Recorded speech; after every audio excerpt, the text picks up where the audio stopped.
할렐루야. 주님의 이름으로 여러분을 사랑합니다. 오늘은 마태복음 9장을 읽고 함께 묵상하는 시간을 갖도록 하겠습니다. 마태복음 9장 1절부터 제가 읽겠습니다. 예수께서 배에 오르사 건너가 본 동네에 이르시니 침상에 누운 중풍병자를 사람들이 데리고 오거늘 예수께서 저희의 믿음을 보시고 중풍병자에게 이르시되 소자야 안심하라 네 죄사함을 받았느니라.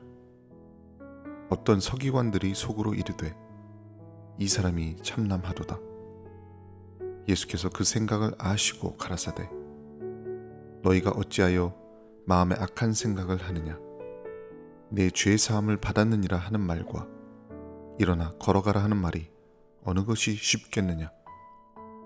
그러나 인자가 세상에서 죄를 사하는 권세가 있는 줄을 너희로 알게 하려 하노라 하시고 중풍병자에게 말씀하시되 일어나 내 침상을 가지고 집으로 가라 하시니 그가 일어나 집으로 돌아가거늘 무리가 보고 두려워하며 이런 권세를 사람에게 주신 하나님께 영광을 돌리니라.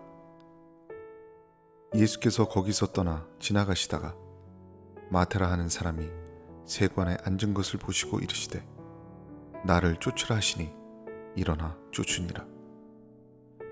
예수께서 마태의 집에서 앉아 음식을 잡수실 때에 많은 세리와 죄인들이 와서 예수와 그 제자들과 함께 앉았더니 바리새인들이 보고 그 제자들에게 이르되 어찌하여 너희 선생은 세리와 죄인들과 함께 잡수시느냐.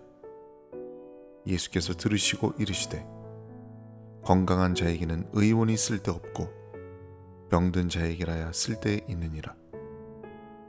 너희는 가서 내가 긍휼을 원하고 제사를 원치 아니하노라 하신 뜻이 무엇인지 배우라. 내가 의인을 부르러 온 것이 아니요 죄인을 부르러 왔노라 하시니라.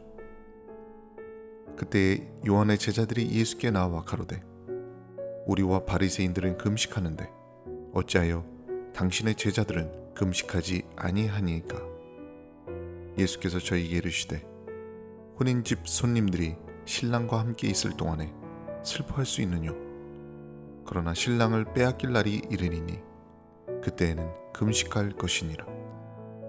생배 조각을 낡은 옷에 붙이는 자가 없나니 이는 기운 것이 그 옷을 당기어 헤어짐이 더하게 되며 새 포도주를 낡은 가죽 부대에 넣지 아니하나니 그렇게 하면 부대가 터져 포도주도 쏟아지고 부대도 버리게 됩니다. 새 포도주는 새 부대에 넣어야 둘이 다 보존되느니라. 예수께서 이 말씀을 하실 때에 한 직원이 와서 절하고 가로되 내 딸이 방장 죽었사오나 오셔서 그 몸에 손을 얹으소서 그러면 살겠나이다 하니 예수께서 일어나 따라가시매 제자들도 가더니 12해를 혈루증으로 앓는 여자가 예수의 뒤로 와서 그 겉옷가를 만지니 이는 제 마음에 그 겉옷만 만져도 구원을 받겠다 함이라. 예수께서 돌이켜 그를 보시며 가라사대 딸아 안심하라 내 믿음이 너를 구원하였다 하시니 여자가 그 시로 구원을 받으니라. 예수께서 그 직원의 집에 가사 피리 부는 자들과 헌화하는 무리를 보시고 가라사대 물러가라 이 소녀가 죽은 것이 아니라 잔다 하시니 저들이 비웃더라. 무리를 내어 보낸 후에 예수께서 들어가사 소녀의 손을 잡으심에 일어나는지라. 그 소문이 그 온 땅에 퍼지더라.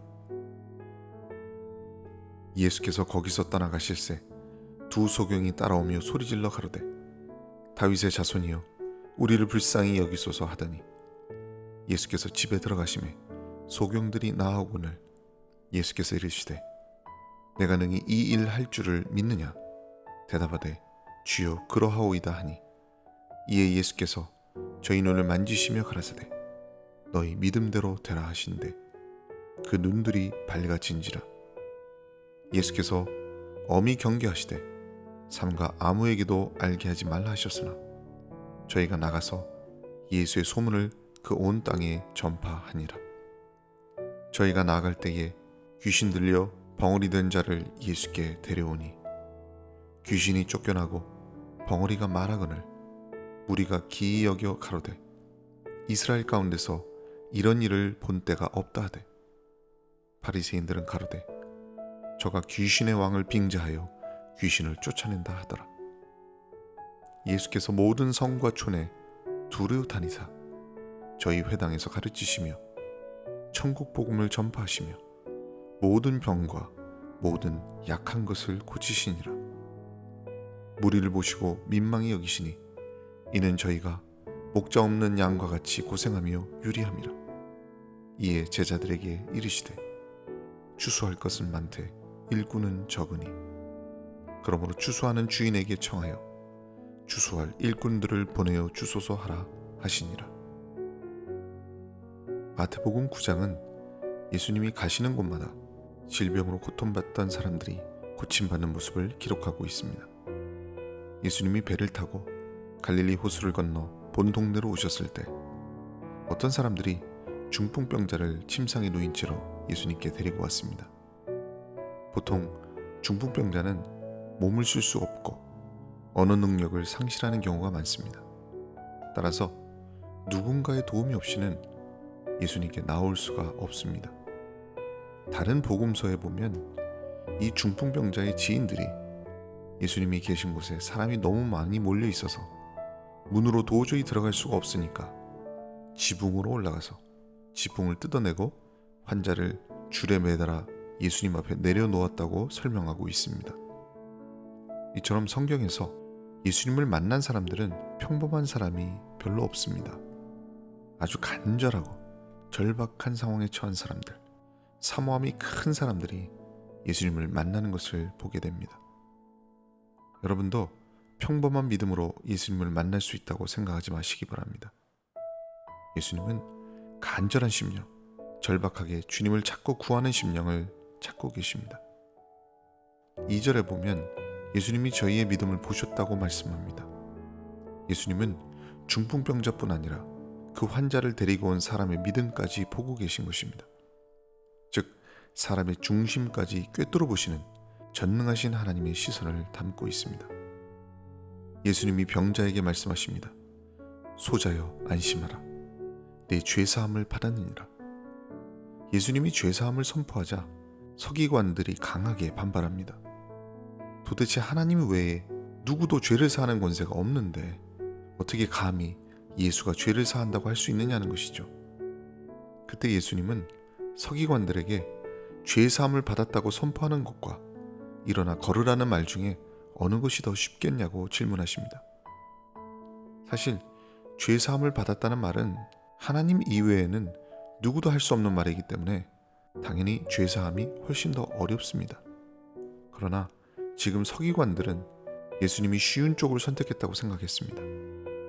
죄사함은 당장 눈에 보여지는 변화가 없지만 일어나 걸어가라는 그 명령은 외관상 뚜렷하게 드러나게 되어 있습니다. 따라서 예수님이 중풍병자를 고칠 수 있는 능력이 없기 때문에 죄사함을 받았다는 말로 허풍을 떤다고 생각한 것이죠. 그때 예수님이 말씀하십니다. 인자가 세상에서 죄를 사하는 권세가 있는 줄을 너희로 알게 하려 하노라 하시고 중풍병자에게 말씀하시되 일어나 내 침상을 가지고 집으로 가라 이렇게 말씀하십니다.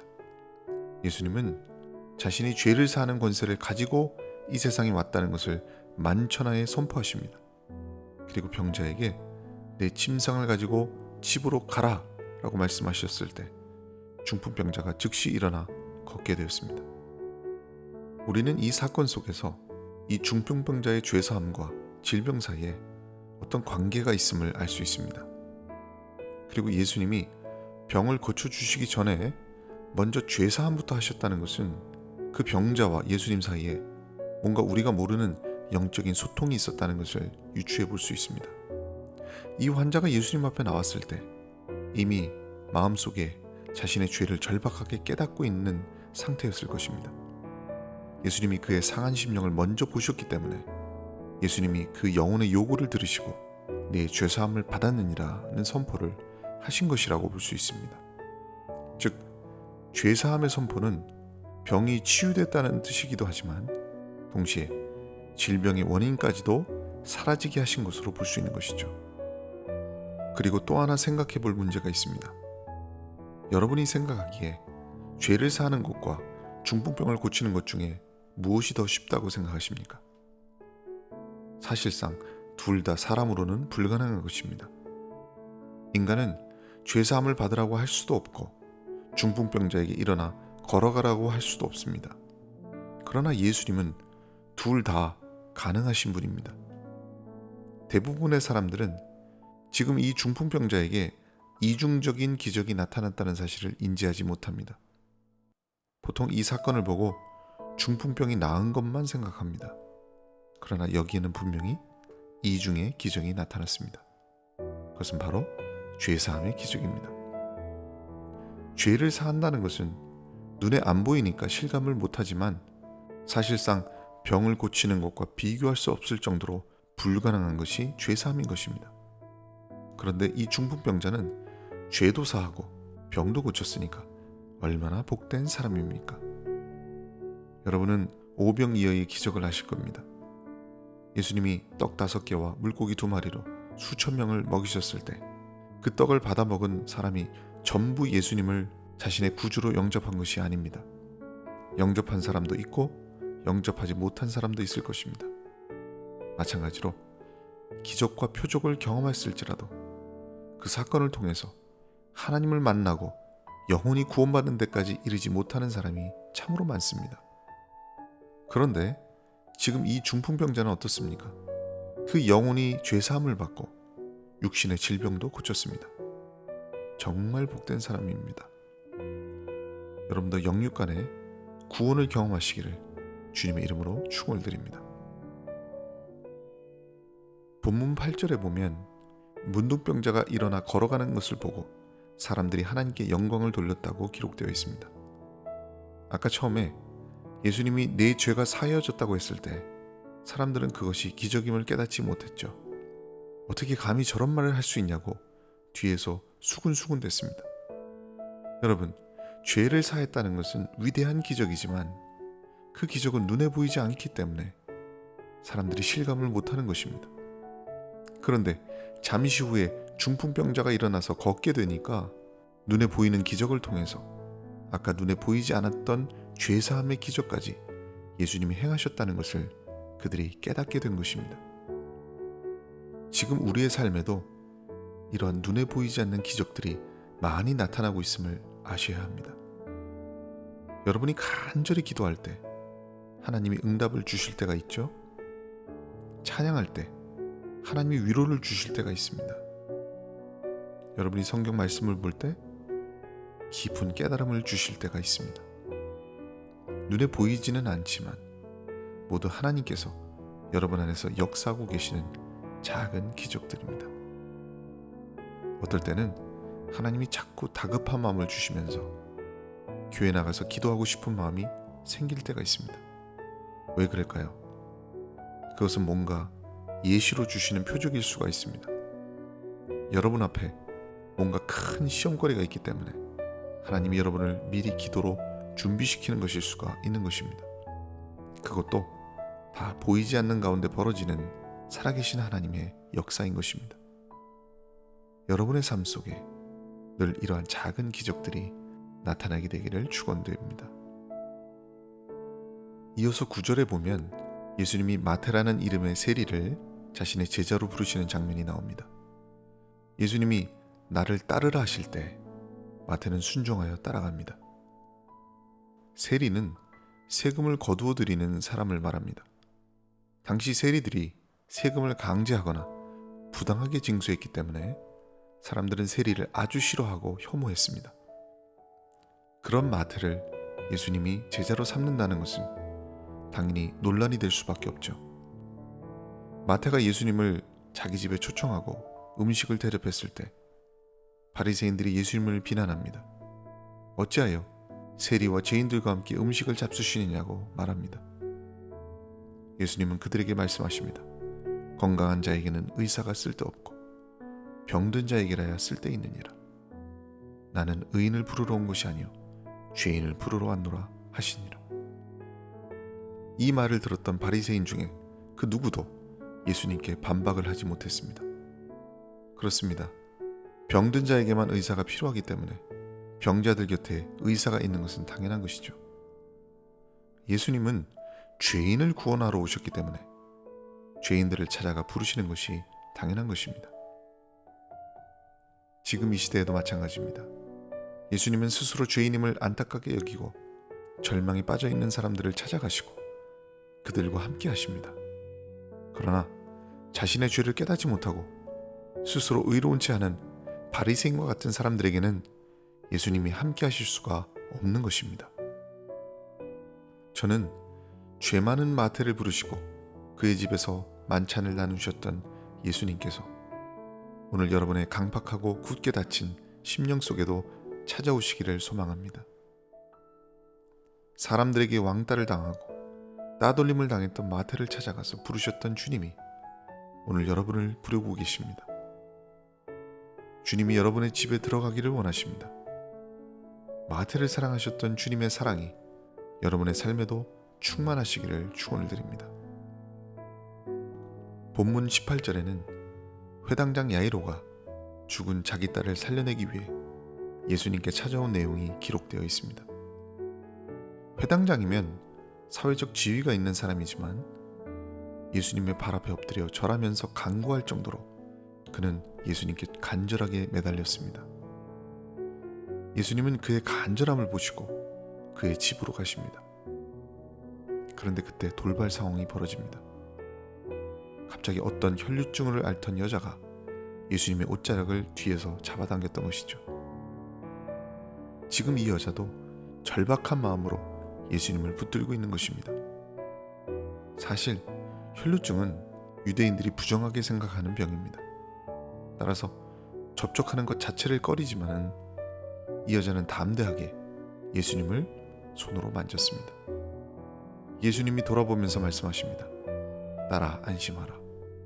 내 믿음이 너를 구원하였다 하시니 여자가 그 시로 구원을 받으니라. 여기서 우리는 깨달음을 얻어야 합니다. 부정한 자가 예수님을 만졌을 때 구원을 받았습니다. 즉, 우리처럼 죄 많고 부정한 존재일수록 예수님을 만져야만이 정결해지는 것입니다. 우리는 예수님을 접촉하고 만나야 합니다. 여러분의 예배가 주님을 만지는 예배가 되기를 소망합니다. 여러분의 기도가 주님과 접촉이 이루어지는 기도가 되기를 소망합니다. 이제 예수님은 야이로의 집에 도착하셔서 이미 싸늘한 시신으로 누워있는 12살짜리 소녀를 바라보셨습니다. 그리고 주변에서 소란을 피우는 사람들을 향해서 물러가라. 이 소녀가 죽은 것이 아니라 잔다라고 말씀하십니다. 그때 사람들은 비웃기 시작했죠. 그러나 예수님이 그 소녀의 손을 꼭 잡아주실 때 순간 그 소녀가 눈을 뜨고 죽음에서 깨어나게 됩니다. 참으로 놀라운 일이죠. 여러분, 사람이 죽으면 육체와 영혼은 분리됩니다. 이미 이 소녀는 죽은 상태였죠. 예수님이 생명의 주인이시고 사망 권세를 무력화시키는 부활의 권세를 갖고 있지 않다면 죽은 사람이 다시 육체로 돌아와서 살아날 수 있을까요?